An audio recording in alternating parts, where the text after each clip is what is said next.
Hello everyone and welcome back to a new video. In this video, I'm gonna show you guys how you can rotate a text on Microsoft Clipchamp. So if you guys want to learn how to do it, just follow the steps that I'm gonna show you. As you can see guys, I'm right now in Microsoft Clipchamp and this is how the homepage looks like. So right here in the left side of your screen, you're gonna find all of the sections. There is the home section. Here you're gonna find the brand kit, templates, and right here, you're gonna find all of your folders. Here in the center of your screen, you're going to find the options to create a new video. And right here, you can create a video with AI. So right now, I'm going to click on create a new video. Once you click on create a new video, you're going to be right here. Here, you're going to find all of the tools that you will need in order to customize your video. So right now, I'm going to add a video, for example. I'm going to click on import a media and then choose a video from the computer. So I'm going to add this one, for example.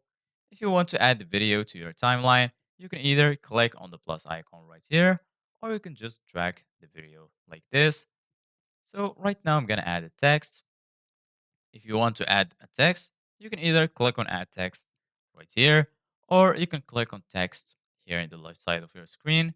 So once you click on it, you can add your text. So I'm gonna drag the text right here.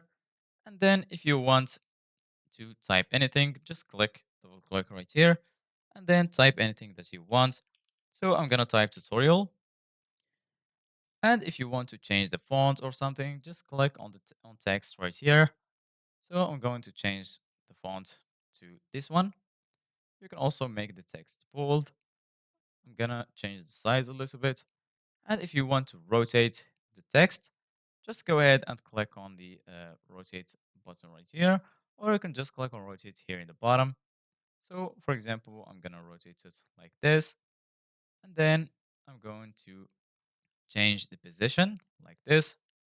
So if you want to save your text, just go ahead and click on export, and then you're going to be able to export your video.